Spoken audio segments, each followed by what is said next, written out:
For the longest time, everything had felt normal in my relationship. My wife and I were comfortable together. Sure, we had our differences. What couple doesn't? But we were in sync on most things, or at least, I thought we were. Until recently, I started noticing small shifts in her behavior that didn't add up. It was subtle at first. She'd become more protective of her phone, always keeping it with her even when she wasn't using it. She'd place it face down on the table whenever we sat down for dinner, as if she was worried someone might see what was on it. There was an edge to her movements, like she was trying to hide something. I didn't want to jump to conclusions. People have their personal space, their privacy, and I respected that. We'd been together for years, and while she wasn't usually secretive, I figured maybe it was just a phase. A little need for more autonomy, perhaps. But then it started escalating. One night she was getting dressed to go out with some friends, and I happened to catch a glimpse of a text preview on her phone. It was just a glimpse, fleeting, but it was enough to catch my attention. The contact name read, "Cousin," but the message wasn't about family. It was something flirtatious, something that didn't sound at all like the type of conversation one would have with a cousin. My heart skipped a beat. I tried to brush it off, telling myself it could be a harmless mix-up or a joke. Maybe I was, overthinking it. But I couldn't shake the feeling that something was off. The weird protectiveness over the phone continued. When we were together, I would sometimes notice her checking the phone under the table, texting back in a hurry as if she didn't want me to know who she was talking to. I'd ask her who it was and she'd just give me some vague answer like, "Oh, just a friend," or "It's nothing important." I started noticing more of these oddities. She'd leave the room when a certain notification came through, as if she didn't want me to see it. Whenever I asked about her phone, she'd brush it off or make an excuse to change the topic. One night, I decided to take matters into my own hands. I knew I had to find out what was really going on. I couldn't just sit around and wait for answers that might never come. But instead of confronting her directly, I decided to approach it differently. I knew that she trusted me, and I knew she didn't think I'd ever invade her privacy like this. She felt safe, and that's when it hit me. I could use that trust to my advantage. So I made a plan. I had never tampered with her things before. I didn't even know how to hack into someone's phone, but I did know one thing. If she wasn't going to let me see her phone, I was going to make sure I had access to it. That night, after she'd fallen asleep, I grabbed her phone off the nightstand. My heart was racing as I flipped through the device. I could feel the weight of what I was about to do, but I had to know the truth. The screen lit up, and I started to scroll through her messages looking for anything suspicious. The more I scrolled, the more I found. There were texts from friends, family, even work colleagues, but there were also a few that made my stomach churn.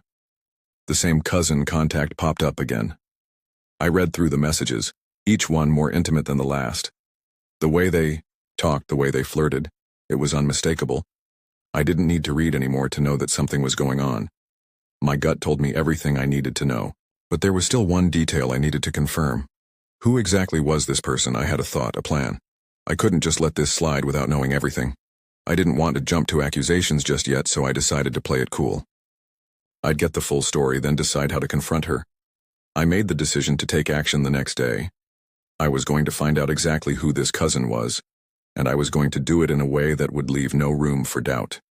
Little did I know that the game I was about to play would change everything forever. The next day, everything seemed normal. My wife got up for work like usual, all smiles and small talk, unaware that I now held the key to her secret. As she left for the day, I found myself caught between the desire to confront her immediately and the need to gather more evidence. I didn't want to react out of anger or desperation. I wanted to be sure before making any decisions. So I decided to bide my time. I would keep watching and waiting, but this time with a clearer, more focused eye. The following evening, I casually asked her if she had any plans after work. She told me she had a dinner with a few friends, something I had heard about before, but never thought twice about.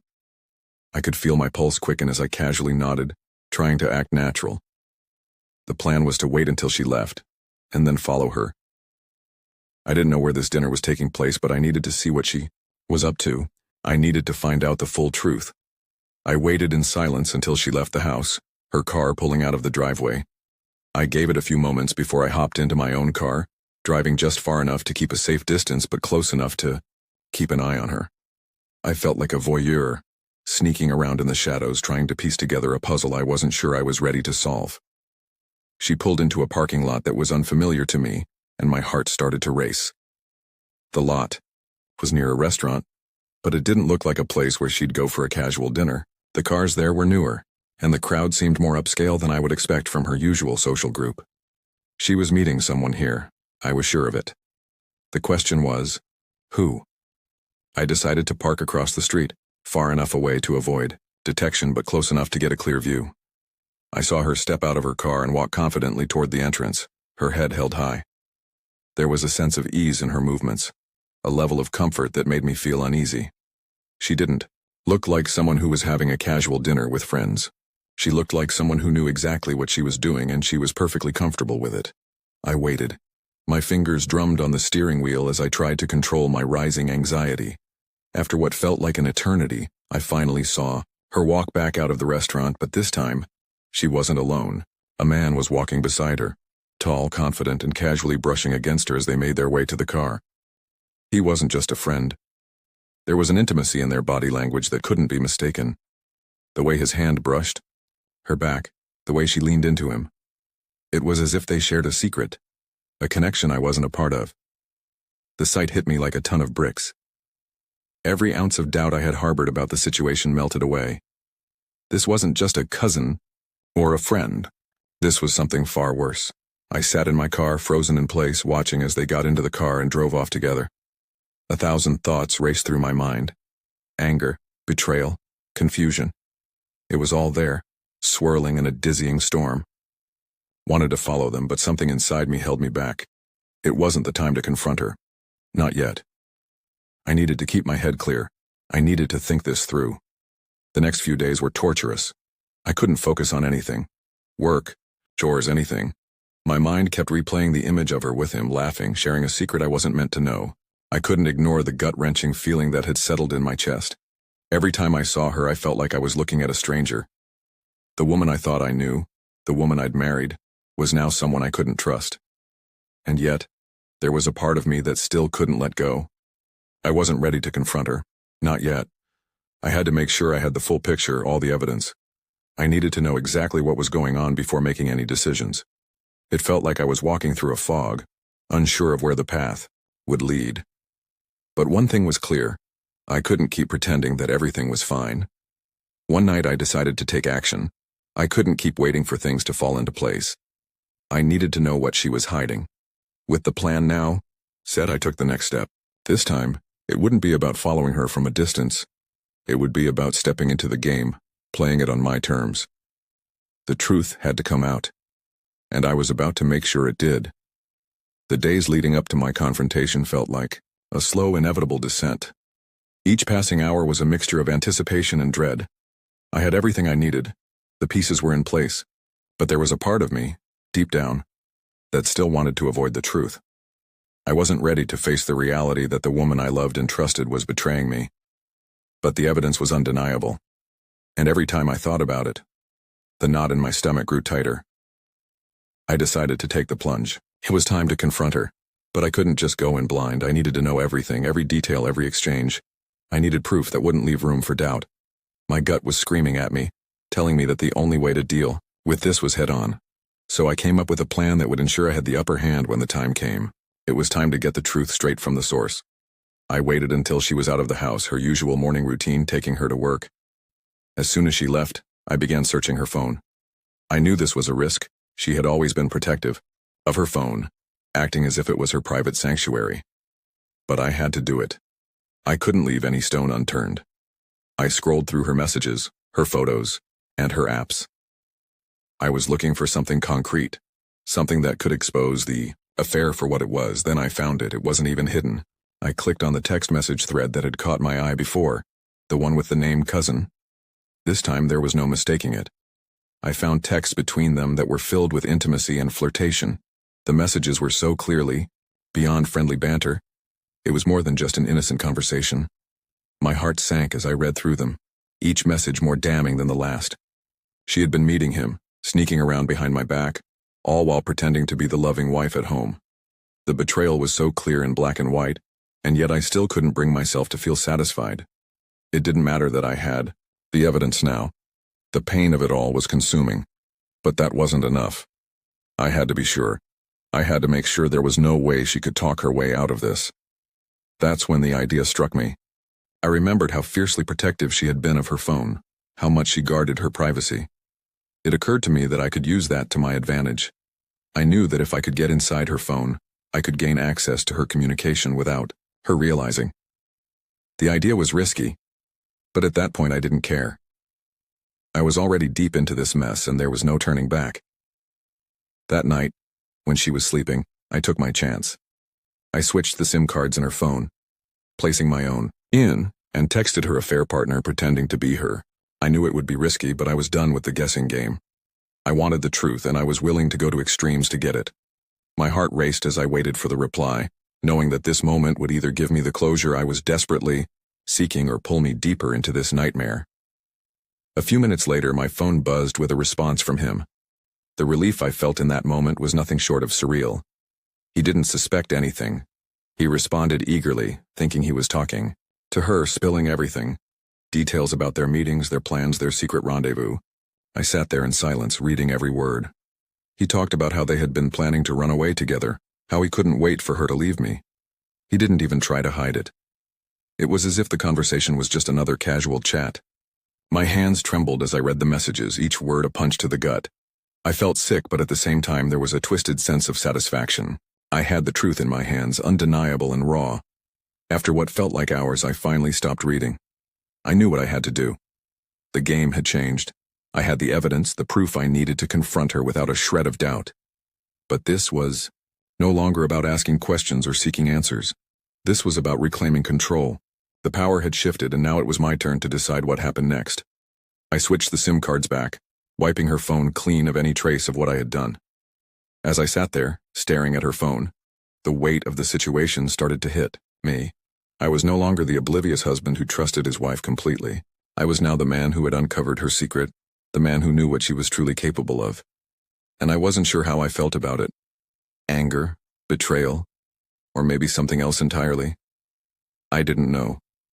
As she walked through the door later that evening, I could barely bring myself to look at her.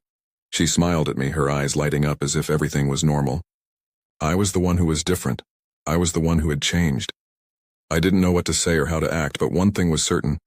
The dynamic between us had shifted permanently. The next few days were a blur. I had everything I needed, but I still couldn't shake the feeling that I was caught in some kind of nightmare. The confrontation was inevitable. I had to face her, but I wasn't sure how to do it. How do you confront the woman you thought you knew, your wife, the person you had trusted with everything, when you know she's been lying to you, sneaking around and planning her escape? How do you even begin to process that kind of betrayal? Decided to take my time. I wanted her to think everything was normal. I didn't want her to suspect a thing. I needed her comfortable, at ease, so that when the truth came crashing down, it would hit her all the harder. I kept up the act, smiling, nodding, and going through the motions like nothing had changed. But inside, I was unraveling. Every time I looked at her, I felt this deep, gnawing resentment that I couldn't shake off. She had taken everything I had given her, my trust, my love, my commitment, and used it to cover up her lies. I knew I had to act fast. I couldn't let this drag on forever. The more time passed, the more I felt myself slipping away from the man I once was. The truth was, I was becoming someone I didn't recognize. The calm, composed person I had been was replaced by a version of myself who was driven by a singular goal: to expose her for who she really was. This wasn't about love anymore. This wasn't about trying to save the marriage. It was about reclaiming my dignity, my pride, and my peace of mind. One evening, after a long, uneventful dinner where she had tried to act as if everything was fine, I decided it was time to confront her. I couldn't keep living this lie, and I knew I couldn't let her get away with it. I had already caught her red-handed, but I needed to see her reaction. I needed to hear her explain herself, to see if she could look me in the eye and pretend everything was still the same. She wasn't going to get away with it, not after everything she had done. I told her I needed to talk, and she agreed. We sat down in the living room, the tension thick in the air. I could feel my heart pounding in my chest, but I didn't show it. I had to remain calm, collected. I needed to control the situation, not let her manipulate me into feeling sorry for her or making excuses. I know about the affair, I said, my voice steady but full of weight. I know everything. Her face drained of color in an instant. She didn't say anything at first, and for a moment, there was an uncomfortable silence. I could see her mind racing, trying to come up with an explanation, a lie to cover up her tracks. But this time there was no escape. She couldn't talk her way out of this one. "How?" she finally whispered, her voice trembling. She was clearly caught off guard, but at the same time there was a strange sense of relief in her eyes. She knew deep down that the jig was up. There was no point in pretending anymore. "I found your messages," I replied, staring her down. "I read them. I know about the man you've been seeing behind my back. I know about your plans to leave me for him. I even have proof of everything." She looked at me, her face a mixture of guilt and disbelief. She opened her mouth to speak, but I held up my hand to stop her. "No," I said, my voice sharp. "There's nothing you can say that will change anything. You've already shown me who you really are. I've seen the truth, and now it's out in the open." Her eyes filled with tears, but I couldn't bring myself to feel sorry for her. Not anymore. "I never meant for it to happen like this," she whispered, her voice breaking. I was just so unhappy. You never paid attention to me. I felt like I was invisible." I didn't respond. There was nothing left to say. Her excuses meant nothing to me now. This wasn't about me not paying attention. This was about her choice to betray me, to sneak around and lie. She had made a conscious decision to break our trust, and now she was trying to justify it with excuses. "I don't care why you did it," I said flatly. "It doesn't matter. The fact is, you've been planning to leave me all along, and you've been seeing someone else behind my back. You've lied to me, and you've broken my trust. And now, it's over." She broke down, sobbing uncontrollably. I could see the tears in her eyes, but I didn't feel any sympathy. I had spent so much time loving her, trusting her, and all I got in return was deceit. I couldn't keep pretending that everything was okay. I couldn't keep pretending I was the one in the wrong. I wasn't. "I'm done," I said, my voice firm. "You can go. You can have him. But don't expect anything from me. I'm done fighting for something that's already broken." She didn't respond. She just stood up, wiped her tears, and walked out the door. I watched her go, but I didn't feel relief. I felt empty. But that emptiness was something I could work with. It was the first step in reclaiming my life, the first step in getting my peace back. As she left, I knew one thing for sure. This wasn't the end of the story. This was just the beginning. And whatever came next, I was ready. The next few days were filled with a strange sort of emptiness. I went through the motions of daily life, work, eating, sleeping, but everything felt like a blur. I had expected to feel some sort of relief once I finally confronted her, but what I felt instead was a heavy, suffocating weight. It wasn't just the pain of betrayal. It was the realization that everything I had known, everything I had believed about us, had been a lie. She had destroyed the foundation of our marriage, and there was no going back. Not anymore. I had tried for so long to see the best in her, to justify her actions, to find some reason for why she had done what she had done. But now, I saw her for who she really was. She wasn't the woman I had married. She was a stranger, someone willing to sacrifice everything for her own selfish desires. She had no remorse. She didn't even seem to care about the destruction she had caused in her wake, and that, more than anything, hurt. But I wasn't going to let it break me. I had made my decision, and I wasn't going to back down. The truth had come out, and now it was time for me to reclaim my life. I didn't need her. I didn't need someone who could so easily turn their back on everything we had built together. I spent the next few days preparing for what came next. I contacted a lawyer, made sure everything was in order, and started working on the divorce papers. I wasn't interested in playing games anymore. I had no intention of dragging this out or giving her any more chances. I had already seen enough. But even as I moved forward, part of me couldn't help but wonder what she was thinking. Had she really not expected me to find out? Had she really thought she could get away with everything, that I would just sit back and let her betray me without consequences? I wondered if she was regretting her choices now.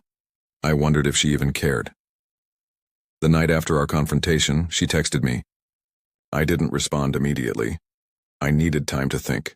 She had sent a long message, full of apologies, explanations, and promises to make things right. But the words were empty. They didn't change anything.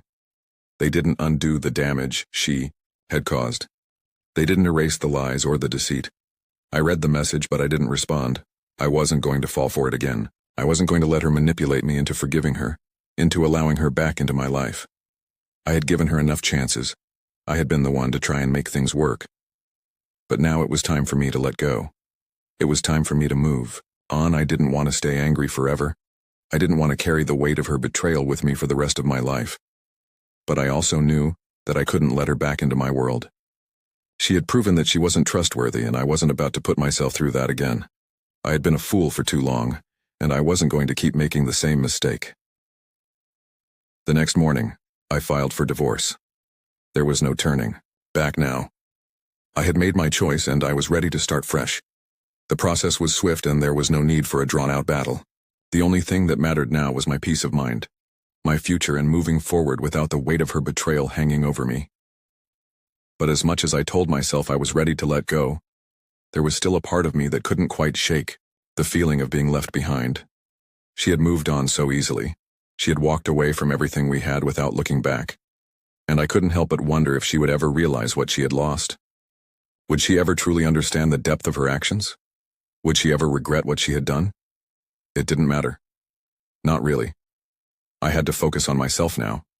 I had to rebuild my life from the ground up. And though I wasn't sure what the future held, I knew one thing for sure. I wasn't going to make the same mistakes again. I was stronger now. I had learned the hard way, but I had learned nonetheless. The day I received the divorce papers back, signed and final, I felt a strange sense of calm wash over me. It was done. It was over. And I was free. The first few days after the divorce were, strangely enough, the quietest I had felt in months. No more walking on eggshells, no more wondering what she was up to, no more second-guessing everything she said or did. I could finally breathe again. But there was an emptiness there, too. A hollow space where the promise of a future once sat. The house felt too big, too silent without her. And while part of me wanted to rush through the grief, to bury it under the weight of the changes I had made, another part of me knew I needed to sit with it, to let it run its course. In the days that followed, I started to focus on the things that mattered again, the things that had been pushed to the side while I was drowning in my marriage. I started running again, something I hadn't done in years. It wasn't just about physical fitness, it was about reclaiming a part of myself I had lost. I had gotten so caught up in trying to make things work with her, in fixing what was broken, that I had forgotten about the person I used to be. It felt good to be alone in my thoughts as I pounded the pavement, pushing myself with every step. But there were still moments when the loneliness crept in, when I wondered if I had made the right decision. I'd see couples holding hands or sharing a smile, and I'd feel a pang of longing. Not for her, but for the connection we once had. The partnership I had believed was real. It wasn't about her anymore. It was about the life I thought I was going to have, the person I had envisioned myself growing old with. That dream had shattered, and it was hard to not mourn it, even if I knew it was the right thing to let go. One evening, after a long day of work and reflection, I sat down with a glass of whiskey and went through the old pictures of us. I wasn't sure what I expected. Maybe some kind of closure, some flicker of the love that had once been there. But the more I looked at those photos, the more I realized just how much I had changed. She had altered the course of my life, and I couldn't unsee that. I had lost something precious, yes, but in a strange way, I had gained so much more. I thought about all the things I had neglected over the years. My hobbies, my friendships, my goals. I thought about the person I had stopped being, the person who wasn't defined by anyone else's expectations or needs. I wanted that person back. I needed to rebuild. But this time, it would be for me, not for anyone else. I had to find my own sense of fulfillment, outside of the marriage, outside of her. The first few weeks after the divorce were a mix of highs and lows. There were moments of clarity, moments where I felt light and free. And then there were moments where I still missed the companionship, the intimacy, even if it had been marred by betrayal. But I started seeing a therapist, someone I could talk to without judgment. It helped to have someone to listen, to help me unpack everything I was feeling. I was still angry, still hurt, but I was learning how to process it, how to turn that anger into something productive. I also reconnected with old friends, friends I hadn't spoken to in years, friends who had seen me at my best and worst. It was a relief to be around people who knew me for who I was before everything went south. We would laugh, talk about the old times, and just enjoy the simple, act of being with people who cared. It reminded me that I wasn't alone, that I still had a life outside of the toxic relationship I had left behind. As the months went by, I felt stronger, more centered. I found new passions, new activities that fueled me. I even began dating again, cautiously at first. I wasn't in a rush to jump into anything serious, but it was nice to have someone to talk to spend time with without the weight of deception hanging over me. But there was still that nagging feeling of betrayal, of having been deceived by someone I thought I knew better than anyone else.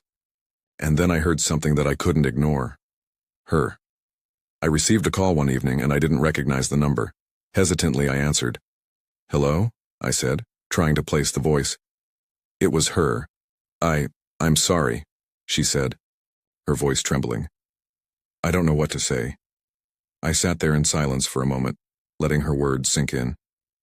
"You don't have to say anything," I replied calmly. "You've already said enough." She apologized again, but I didn't want to hear it. The damage had been done. I wasn't interested in reopening old wounds, in letting her manipulate me again. I told her I had moved on, that I was doing better, and that I didn't need anything from her anymore. It was an important moment for me. The last piece of the puzzle fell into place. I wasn't angry anymore. I wasn't sad. I was indifferent. The power had shifted. She had no hold over me. It was over. When I hung up the phone, I felt a wave of calm wash over me. I didn't need her to apologize.